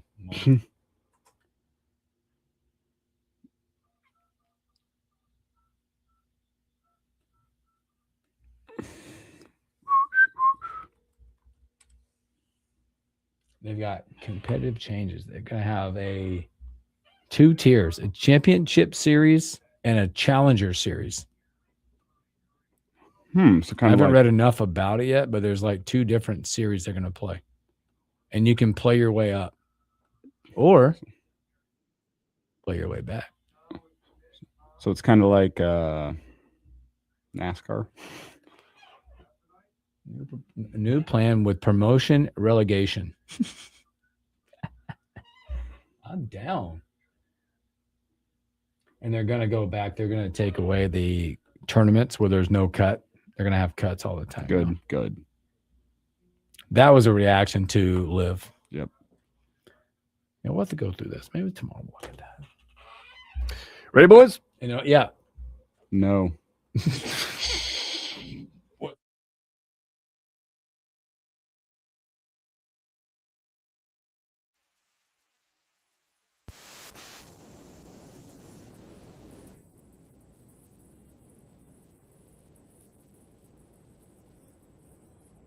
Welcome back to the Morning Hookup. Boy, keep it rolling. Our guy, Brian Munson with HustlerOnline.com. B, what's up? What's going on? I don't know, but they're changing uniforms. Dang it. What are we going to do? Yeah, you're gonna have to update all your jersey autographs and all your cases that you got hanging up in your office right now. Get all the updated jerseys. Spend a little bit more money. Yeah. Yeah. What is Husker Nation gonna do? What are the Boomers gonna do now? They've changed their pretty sacred uniforms. What's next? Are they going to change Memorial Stadium? We're going to change the tunnel walk. Well, they're getting rid of the troughs. Let me see.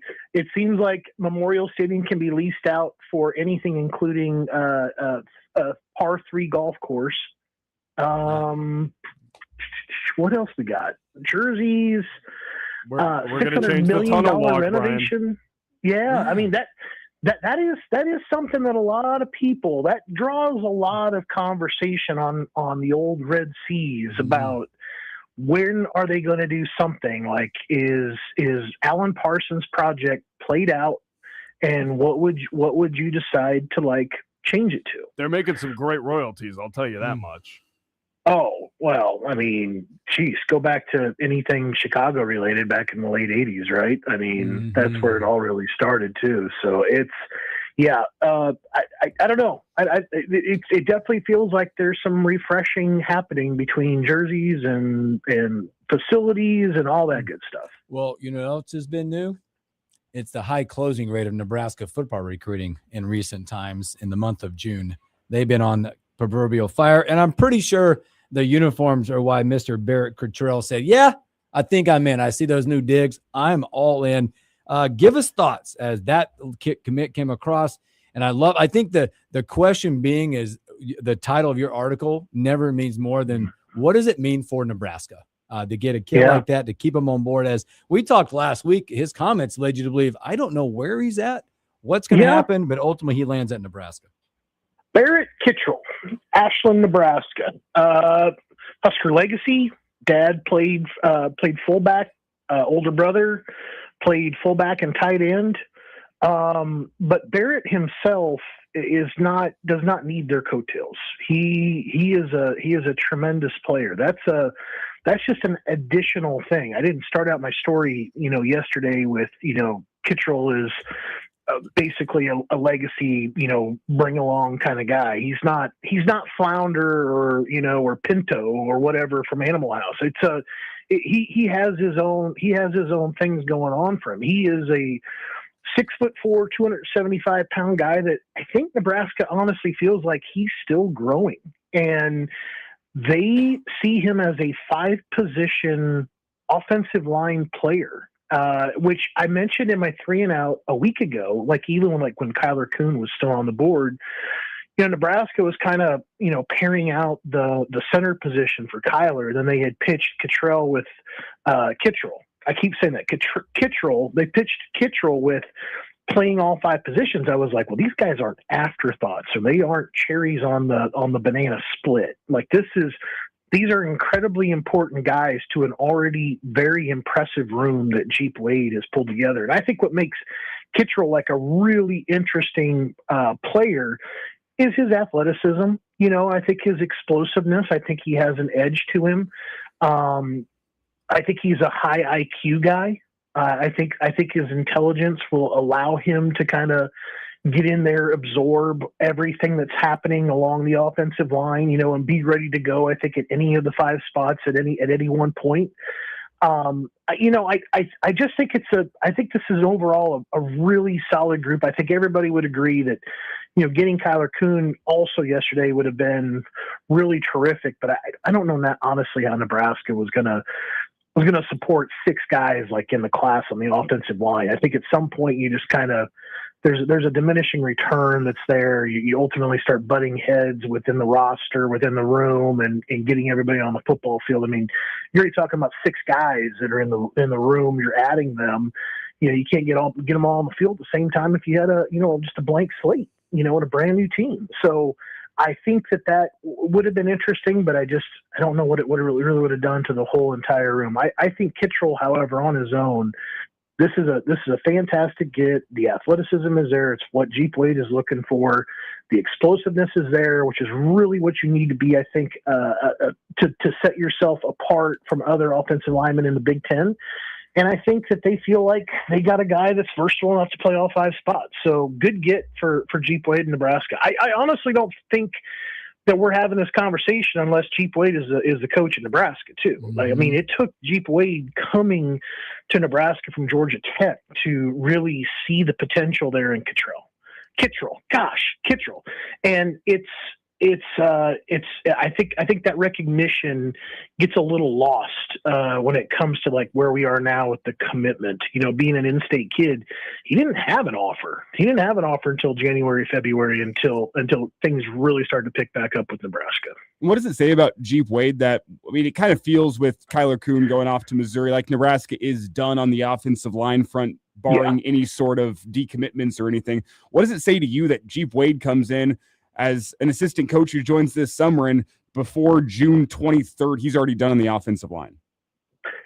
I think that, number one, he wasn't inheriting a board that was completely and totally bare. I mean, there obviously are a couple of new names, on the list essentially for Nebraska that maybe Nebraska didn't know about, prior to Wade's arrival. I think that Katie Jones didn't have a Nebraska offer.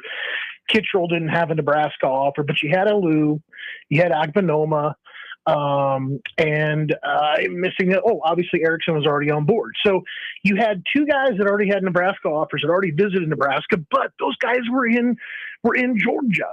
So obviously Coach Wade knew about them being in Georgia. So there's a kind of a neat little way to inherit a group of recruits that are obviously from a part of the world that you're familiar with.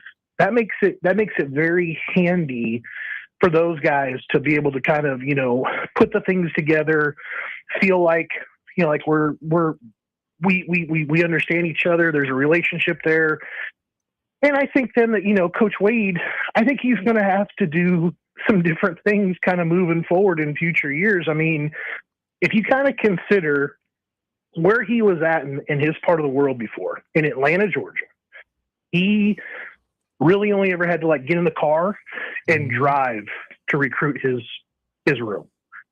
It's a very different situation when it comes to Lincoln. He's going to have to look, turn over some stones to get back to Georgia, obviously hop on a plane to recruit those guys. Now you go from being 100 miles away to hundreds of miles away.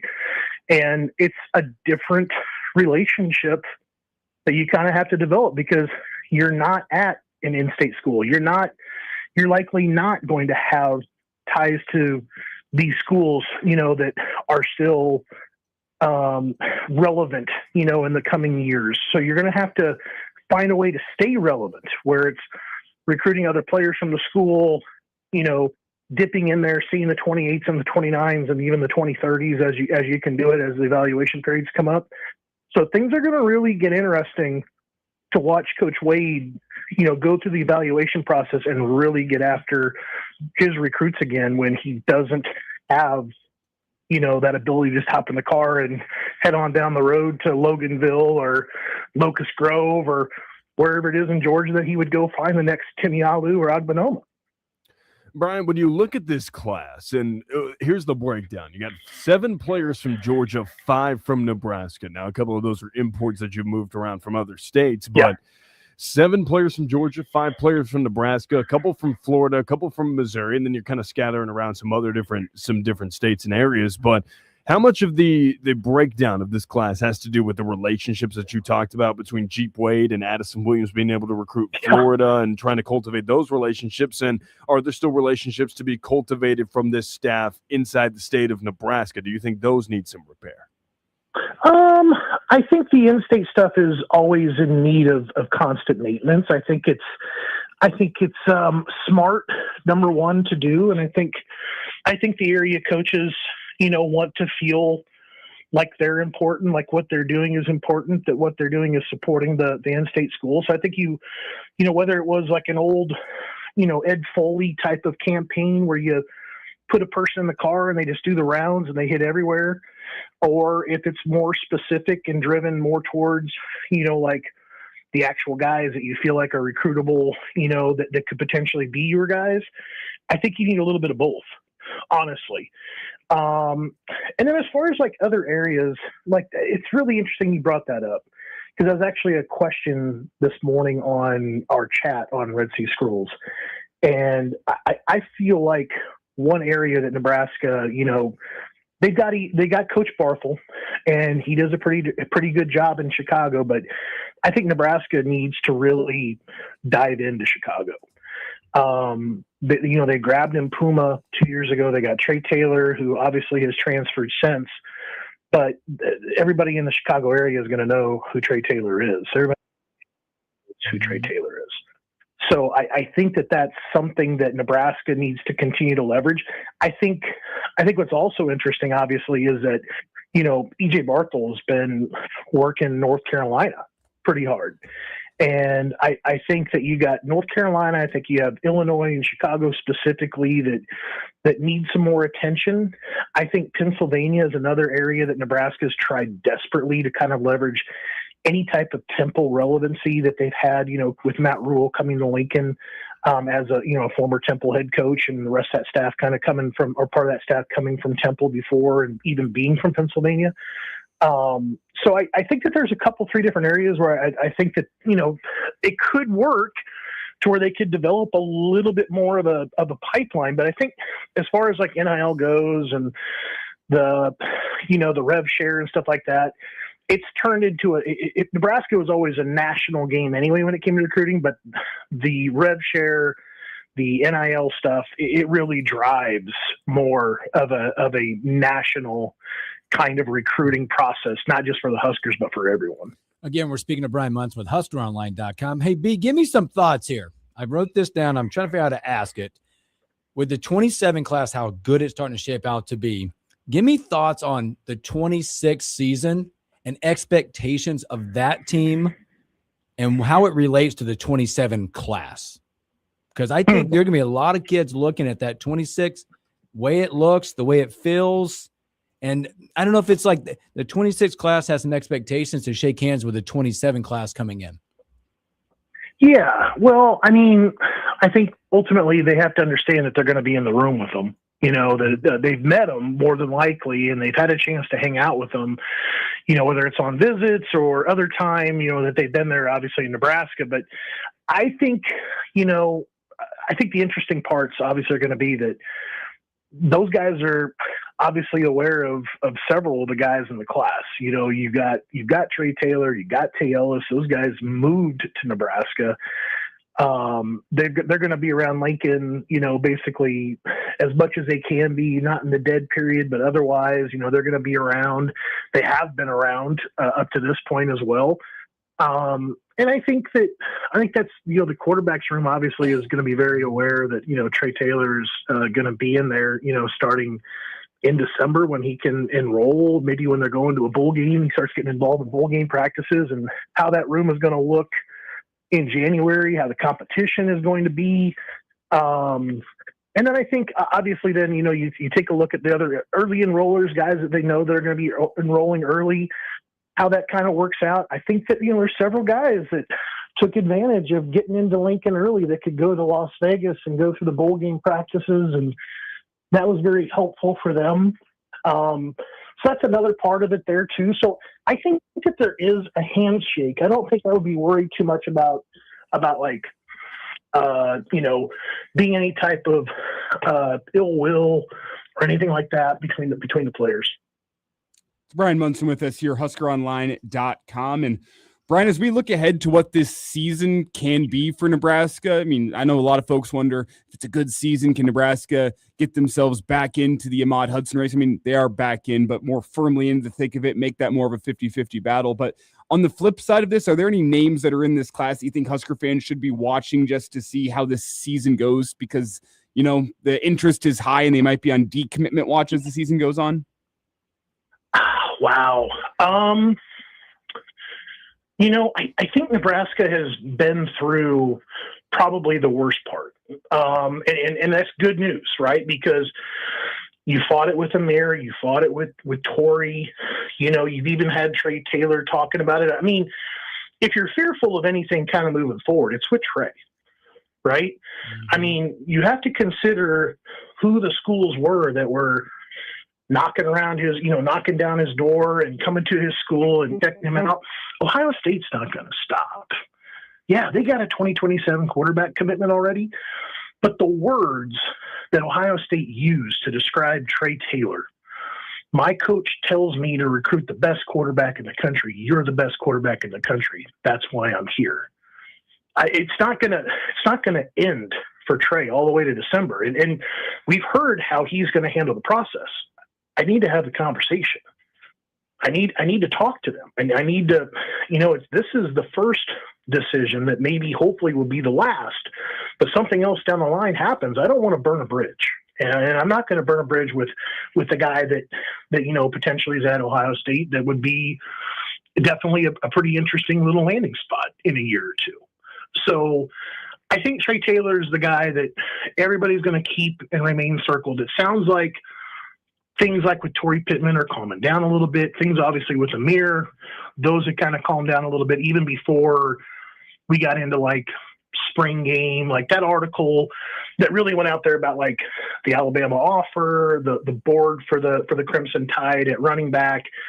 You know, there were several running backs that felt like were above Amir, but they had Amir at least on their board and they were at least going to take a look at him if things fell down that far. So I think that those two or three for me were the ones I would be the most concerned with. I think some other guys could probably point out Agbanoma or Lou, you know, what kind of Georgia's had some difficulties. Georgia's had some difficulties putting this class together. It's kind of unusual. So do they take another run at one of the in-state premier offensive linemen like Alou or Adbanoma? I guess it's possible. And Nebraska's obviously had to flip, Mo, and they've had to flip, Caleb Green. Maybe there's a guy those are a couple guys potentially on defense. Jalen Hill's an interesting guy out there in California. The USC obviously could pick up some interest, or somebody else out there like in the Big Ten could potentially start weighing in there. But I think ultimately it's gonna remain to be Trey. Everybody's gonna keep their eyes on Trey because Trey is gonna have a heck of a senior year at North South. He's gonna put up some gargantuan numbers.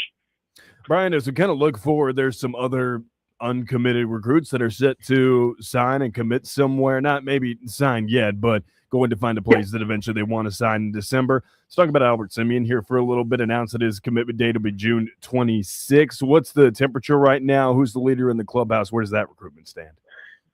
Yeah, I wish that things were better there for Nebraska with Albert, despite the fact that they already have 5 offensive linemen, because Albert's truly a special talent. It really feels like things have faded here for Nebraska quite a bit. I think A&M was kind of the leader coming into his official visit in Lincoln. I think LSU started to kind of push really hard in the month of June, but then so did Notre Dame. And I do kind of feel like this is more of an LSU A&M battle at the moment, but keep an eye on Notre Dame. They have been recruiting well the 2027 cycle. So I don't think Nebraska is going to be a factor here with Mr. Simeon, but home state school, A&M, who's putting together a monster class, a monster offensive line, and of course Notre Dame, who's been also putting together a very good class. And Brian, with this new golf course being announced at Memorial Stadium, I'm sure you don't have a partner yet. Have you gotten a hold of Scott Frost to see if he would be interested in participating in some golf? Oh my goodness. You went there. Wait, I didn't. No, I didn't know Golden Tee was involved in this whole golf thing. I heard they were going to put a special one down for him. Gosh. Wow. I do need to I don't know where Tim Carpenter's golf game is as of late. I know he's a CEO these days, so I need to probably give Tim a call and see what he's kind of thinking about. Maybe get Matt Hoskins out there to carry our bags for us. Yeah, and he could.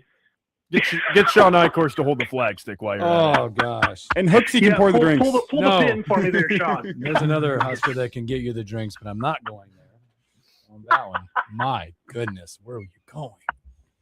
I text already said, well, if we can't play football Memorial Stadium, guess we'll hit golf balls, is what I just heard. Mm-hmm. My goodness. And that's why I said the joke before. I was like, it sounds like Memorial Stadium is like open for business, right? Like you just have to have the event and the cash and put it all together, man. So they're going to be doing like top golf or par 3 course in Memorial Stadium. So whatever, man. If we get inclement weather, does Butch Hug walk out to the middle of the golf course and just start waving his arms to tell everybody to get off the course? Is that what happens? Well, if it's anything like a driving range, he'd become a target.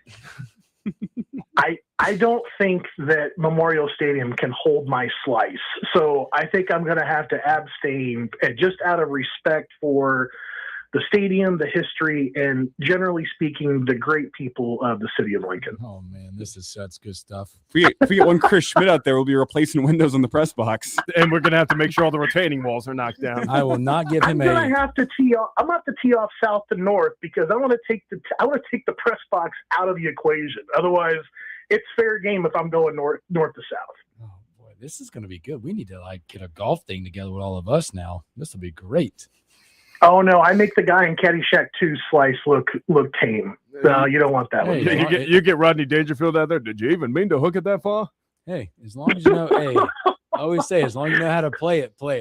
Do what you do. That kangaroo stole my ball. Oh man, awesome stuff. Well, Brian, man, appreciate your time as always, my friend. Have a great rest of your day and the rest of your week. We'll talk to you soon. All right, guys. See ya.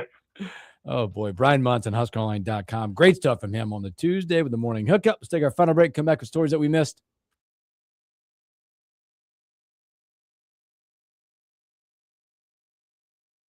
It got out of hand quick. Yeah, that one went. What? I was holding on to that one. I had to save it for the end, and then it just it bubbled up and it went over. And I said, "Are you going to call Scott Frost for a partner?" I had a good take for a drink order and a drink taker. His old sidekick could do that well. Or Bill Moose. Old Bill Moose. Tell you, get Sean Eichhorst to pull the pin. He likes pulling the pins on certain things in Iowa City. Oh wait, here we go.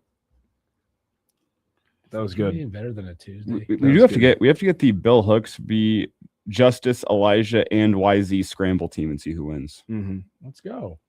I can make it happen. One Bill Hooks versus the average score. What? Versus our average score. So we like average it out. I'll take one of you guys on my team. It's not gonna be very good. No, I think we'd have to go 3-on-1. I can do it. Let's go. Versus Bill Hooks and Chris Schmidt. So he has a handicap.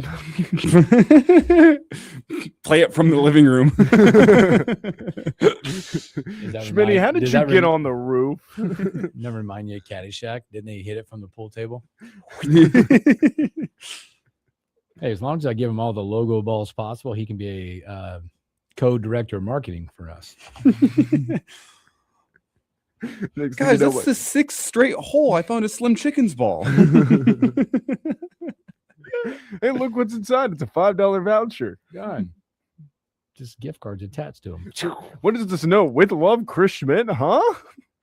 That's still a great story. No, you gotta on the balls that we all inevitably lose. You gotta check out the new location at 84th and Adams. There it is, done. That'd be fantastic. You just randomly walk into the woods. What is a Slim Chickens ball doing here? Why does the Slim Chickens ball have Sydney Sweeney on it? What's going on here? Free soap. That's Elijah's ball. Huh? Sydney Sweeney's good jeans at Slim Chickens. I caught that the other day. So just total 15-year-old boys. It's probably about a month or two ago. You know how Amazon, all that, blah, blah, you got to buy movie, whatever. Mm-hmm. So my middle kid had buddies over one night. Woke up the next morning. They were just downstairs. Sleep or what? I don't even care. Woke up and I always check email. Was it Amazon Prime movie bot? Was it anybody but you or anybody that Sydney Sweeney movie? Yeah, they bought that. They bought it? Well, it was still at the time. Yeah. I'm like, okay. did you enjoy the movie? All smiles from like 6 dudes. Corn Raider said, if I course is holding the pin, I'm putting with my wedge. How about Trev? He's feeling left out. Just a little blader. Putting with my driver. Full swing. Just send a little blader. Hey, Sean, you know what's better than the wood in the forest? A 3-wood. Oh, baby. Man. Sports radio, baby. That's how we do it. Love it. That's funny. This is good. My buddy just texted me in the Bobby texted in the group chat, Elijah. He's like, Rink Mass first pick. Anybody? Any takers? Any takers? You see Sam Hoiberg's tweet last night? No. Go look it up. It was about the Rink Mass shirt selection in the documentary. Just love that Sam Hoiberg spent his Monday night, watching that again. Wasn't he at the event? Bro was glazing himself. No, go look. Sam Hoiberg's tweet killed me. I think he was.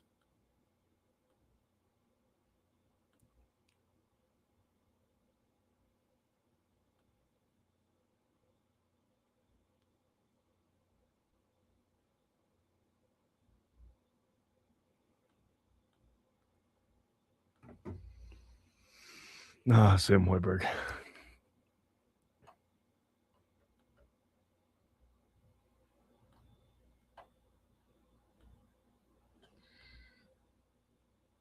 So there surely wasn't any stories that we missed, right? I don't know. There's a big PJ stuff, but that's a big topic. Oh, we only have like 3 minutes on the clock? clock? So is the MLB draft. Let me guess. Do we have two? No, let's go three on the dot. On the 3:10. I'm good at this. I'm good at this. We got something All right. Well, let's get it rocking and rolling, shall we?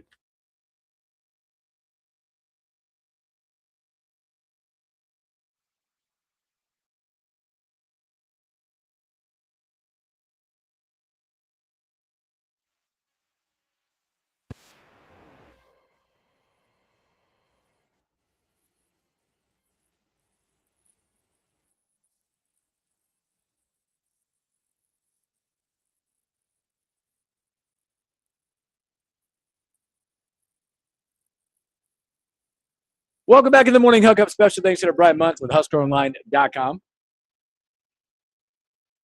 You would make one Will Wilson proud. Akon. Hey, Will Wilson's a ball knower. He knows. Yeah, he's a big Akon guy. No, he knows. He's a ball knower. Hey, Akon put lights in Africa. Shout out. He put lights in Africa before Wrigley Field finally got lights. Kidding. He also scammed a whole bunch of people with that fake city in Africa. You heard about that one? He tried to build Utopia City. Yeah. We'll do stories that we missed because I have a scam story, I think, out of the NBA. The stories we miss. The Morning Hookup. Hey, did Trae Young scam the Wizards?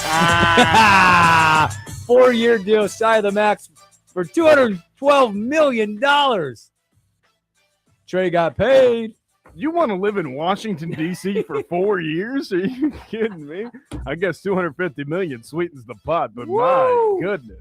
What are the Wizards thinking? Hey, I like D.C. if you like history. It's a good spot if you like history. Great museums out there. You could pay a lot of time to get to the Smithsonian while you're there with $212 million. Hey, what about the food choices out there, Elijah? I mean, fine. Any good food choices in the DMV? Nothing that stands out. That's the problem. We need something that stands out. Man, that was one of my better ones. That was good. That was good. PGA you've been talking about. Yeah, the PGA, man, they got, and we'll probably dig more into it when you're looking at the PGA, but this is going back to what the PGA was about, what it was like. Obviously, there were a lot of reactions to Live Golf, and as we feel now, that's starting to wind down Live and but they've announced, the PGA's announced this new PGA Series comparison, right? There's a PGA Championship Series and a Challenger Series. So I'll give you the details real quick. The eligible players are the first 100, the top 120. There'll be 23 to 24 events. All purses will be 20 million or more. 72 holes, top 65 in cuts are the cut. Now, those 23 to 24 will include all the majors, the players, and international events every 4 years, okay? On the other side, the Challenger Series, which is 144 and below. This is 20-plus events. Purses only 4 million or more. 72 holes, top 65 in ties. You can play up, you can play down. There's a whole lot more behind this, but they've announced at least those two. There's also changes to the Tour Championship Series. We got some match play golf coming back, which is my favorite. Really quickly, first 47 games of the season, Oklahoma had 48 home runs. Last 19, they hit 46. That's ridiculous. Absolutely ridiculous. Awesome. Coming up, tomorrow, Husker legend Henry T. Buchanan, World Cup, and a whole lot more. We'll catch you on a hump day.